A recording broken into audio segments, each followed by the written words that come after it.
Es un gusto, queridos hermanos, volvernos a encontrar para estudiar la Biblia junto con la ayuda de la revista La Atalaya. En esta ocasión estamos utilizando una nueva revista de febrero del 2024 que nos acompañará por algunas semanas de estudio. La información que vamos a repasar es la que corresponde para la semana del 8 al 14 de abril. En cuanto al tema de este estudio es Jamás te abandonaré. Es el artículo de estudio número 5. El texto central de este estudio es Hebreos capítulo 13, versículo 5, la parte B de ese versículo. Él ha dicho, nunca te dejaré y jamás te abandonaré. Con relación al tema, o el resumen del artículo es, recordar que cuando los últimos cristianos ungidos sean llevados al cielo, los demás siervos de Dios que queden en la tierra no tienen por qué temer que serán abandonados. Si hemos visto un poco este artículo dándole una pequeña ojeada, veremos que es información muy actualizada, de primera mano, y como dice el profeta Ageo, Jehová hace algo cuando avisa a sus siervos. Así que aquí tenemos mucha información que nos compete para en los próximos días, semanas, meses o años en cuanto al fin. Así que empecemos viendo, son 17 párrafos muy interesantes. La primera pregunta, ¿cuándo estarán en el cielo todos los ungidos? La Atalaya del 15 de julio del 2013 mencionó que todos los ungidos que estén en la tierra serán llevados al cielo antes de que estalle el Armagedón, es decir, casi al finalizar la gran tribulación. Extendiendo un poco en este detalle, la gran tribulación se inicia cuando se destruye a Babilonia la Grande.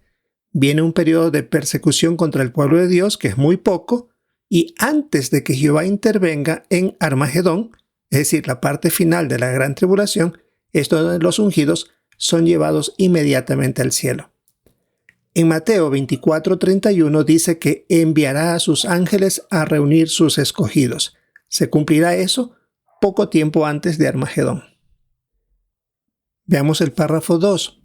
¿Qué pregunta puede que surja y que vamos a analizar en este artículo? La pregunta es, ¿qué les pasará durante la gran tribulación a las otras ovejas de Cristo que estén sirviendo a Jehová en la tierra?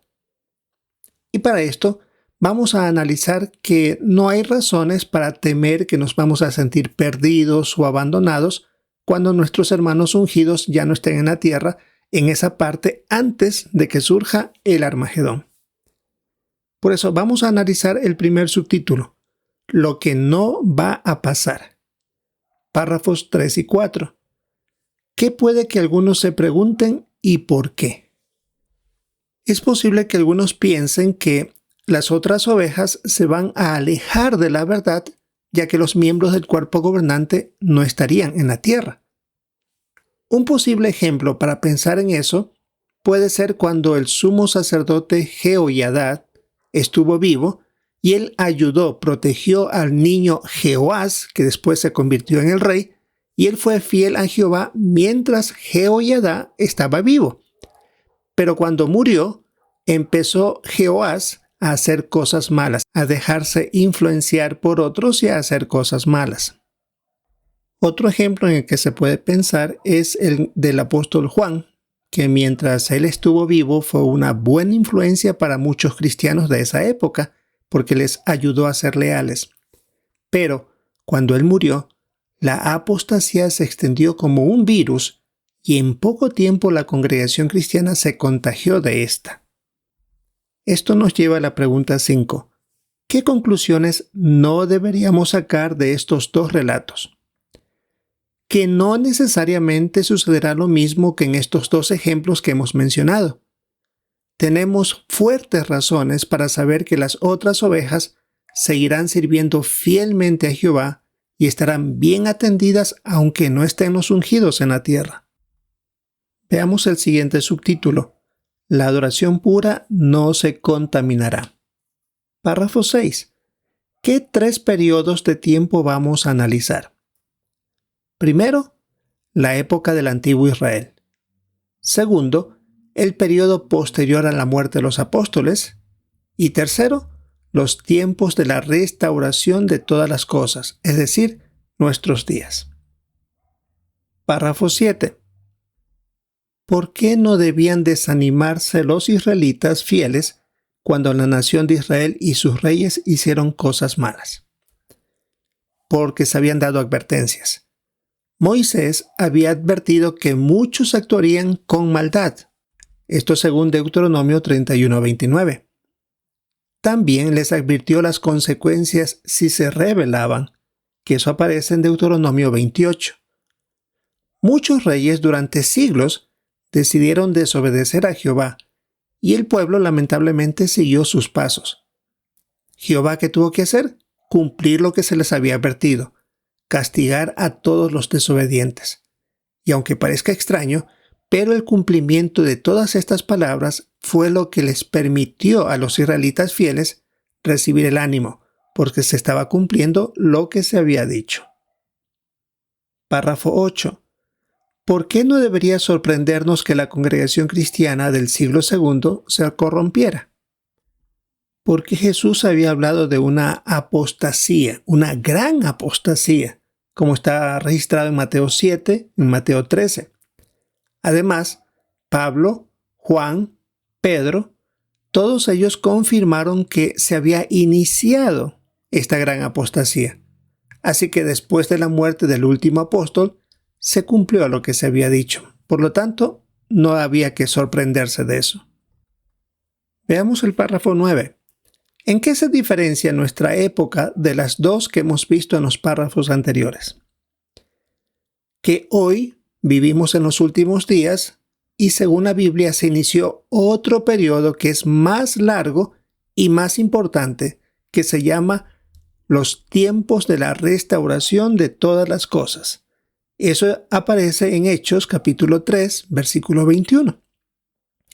¿Cuándo empezó estos tiempos? En 1914. ¿Y cuándo terminan?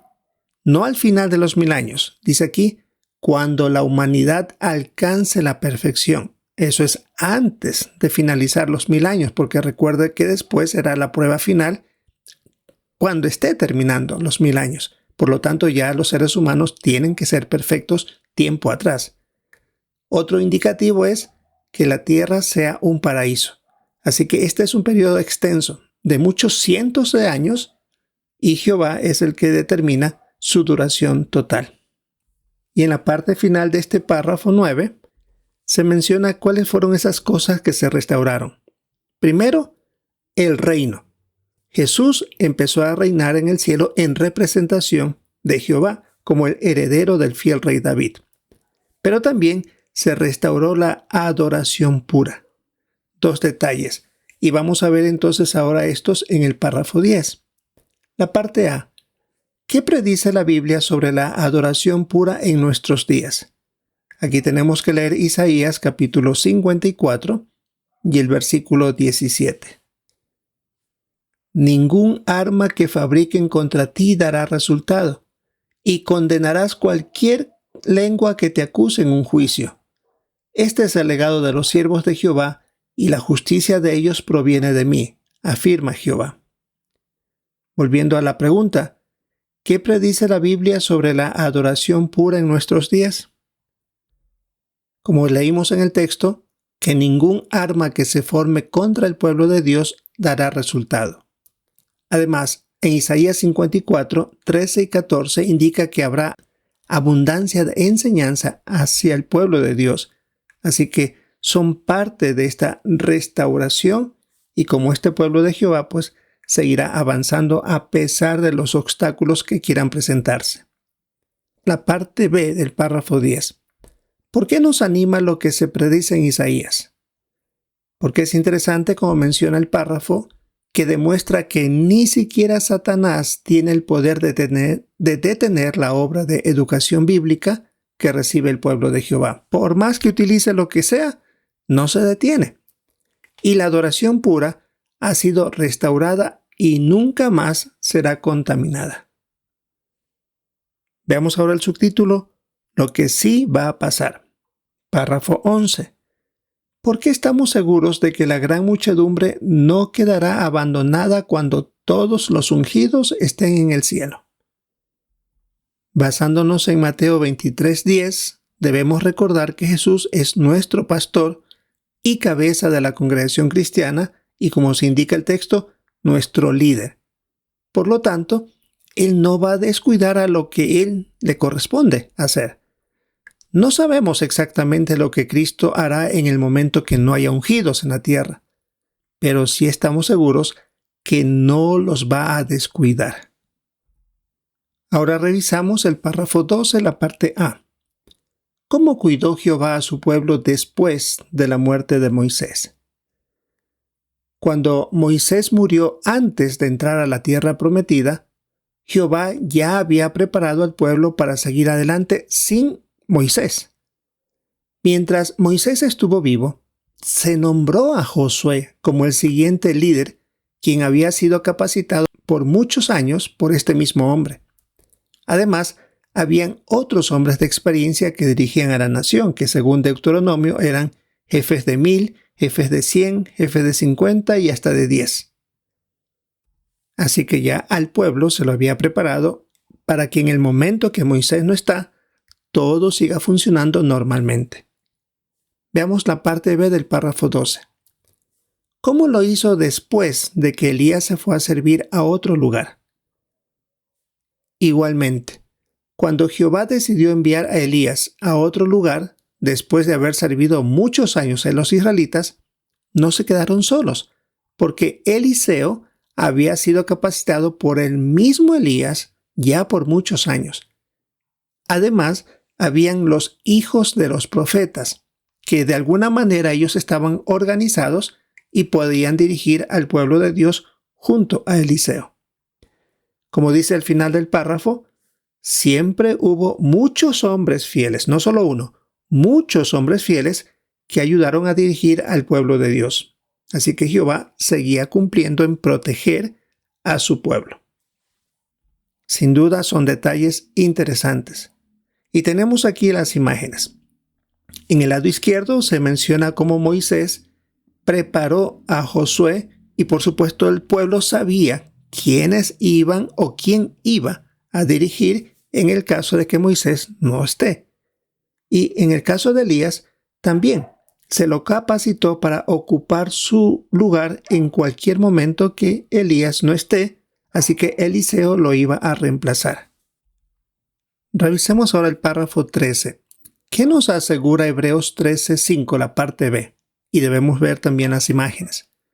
En Hebreos 13:5 dice, porque Él ha dicho, nunca te dejaré y jamás te abandonaré. Es muy claro como lo indica el texto, Jehová jamás nos abandonará.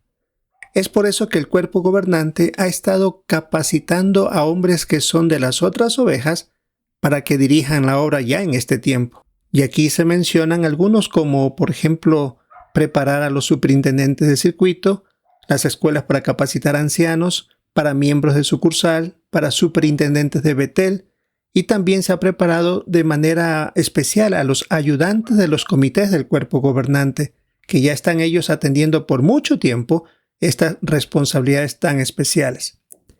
Y aquí tenemos en las imágenes precisamente lo que se describe, como un miembro del cuerpo gobernante está dirigiéndose a una clase especial que están preparando a hermanos que dirigen la organización, y también tenemos otros distintos tipos de escuelas como para el entrenamiento ministerial y también para Escuela Bíblica de Galat. Veamos el párrafo 14. ¿A qué importante conclusión llegamos?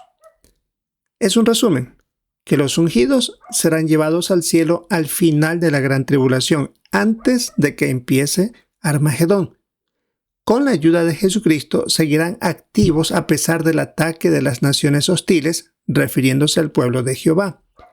Este ataque dura poco y por supuesto fracasará, y se cumplirá lo que indica el Apocalipsis sobre que la gran muchedumbre saldrá de la gran tribulación y estarán a salvos. Veamos los párrafos 15 y 16. Según Apocalipsis 17:14, ¿qué harán los cristianos ungidos durante la batalla de Armagedón y por qué nos anima a saber eso? Tenemos que leer el texto y dice así: lucharán contra el Cordero, pero el Cordero los vencerá porque es Señor de señores y Rey de reyes. Los que están con él, los que son llamados escogidos y fieles, también vencerán. Volviendo a la pregunta 15 y 16, según Apocalipsis 17:14, ¿qué harán los cristianos ungidos durante la batalla de Armagedón y por qué nos anima a saber eso? Como vimos en el texto del Apocalipsis 17, ellos lucharán junto al Cordero y vencerán. Es decir, una de sus primeras asignaciones será pelear en Armagedón. Lo harán junto a Cristo y sus ángeles. Estando en el cielo, tendrán las energías necesarias para ayudar a la humanidad a alcanzar la perfección. Esto será, por supuesto, después de Armagedón. Y este comentario al final es bastante conmovedor. Harán más por nosotros desde el cielo que si estuvieran en la tierra. Por decirlo así, nos conviene que ellos estén en los cielos para que nos den esa ayuda que no pueden hacerlo siendo seres humanos y estando aquí en la tierra. Veamos ahora el párrafo final, el 17. ¿Cómo sabemos que todos los siervos de Dios estarán a salvo durante la guerra de Armagedón? Porque si confiamos en Jehová y seguimos sus instrucciones, estaremos a salvo durante ese tiempo tan especial. Como indica Romanos 8, 38 y 39, nada podrá separarnos del amor de Dios, es decir, del amor que nos tiene Dios hacia nosotros. Él nos ama profundamente y, como hemos visto en el texto de Hebreos, jamás nos abandonará. Ahora tenemos las 3 preguntas de repaso. ¿Qué respondería? ¿Qué no va a pasar cuando todos los ungidos ya estén en el cielo? A través de la historia bíblica, aunque no hayan estado los siervos de Dios que dirigían al pueblo de manera inicial, siempre han seguido sirviendo fielmente a Jehová y estarán bien atendidas con la ayuda de otros que han sido previamente capacitados. La segunda pregunta: ¿por qué estamos seguros de que la adoración pura no se contaminará? Porque vivimos en el periodo que en Hechos 3:21 se le llama los tiempos de la restauración de todas las cosas. Este empezó en 1914 y terminará cuando la humanidad sea perfecta y la tierra se convierta en un paraíso. Y esta ha sido restaurada, por lo tanto tenemos la confianza de que jamás volverá a ser contaminada. Veamos la siguiente pregunta. ¿Por qué sabemos que Jehová cuidará a su pueblo? Porque así lo ha prometido en Hebreos 13:5, la parte B, que es el texto central de este estudio. Jamás nos abandonará y no hay nada que nos separe del amor de Dios, según Romanos 8, 38 y 39. Como hemos visto, queridos hermanos, es un hermoso artículo que contiene información actualizada, detalles que parecen mínimos o casi imperceptibles, pero es una demostración de cómo Jehová está aclarando, dando detalles para cuando estalle la gran tribulación y cómo seguirá el pueblo de Dios en funcionamiento apropiado bajo su dirección. Esto es lo que vamos a repasar en esta semana del 8 al 14 de abril en nuestro estudio de la revista La Atalaya. Esperamos participar, prestar mucha atención a la reunión en general, tanto los comentarios de nuestros hermanos y, por supuesto, si es necesario, volver a repasar este artículo porque hay información de primera mano muy especial que debemos aprovecharla. Recordamos el tema de este estudio. Jamás te abandonaré. Es el artículo de estudio número 5 y estamos usando la revista del mes de febrero del 2024. Esperamos disfrutar de nuestra reunión el fin de semana y, si es la voluntad de Jehová, volvernos a encontrar en una próxima oportunidad.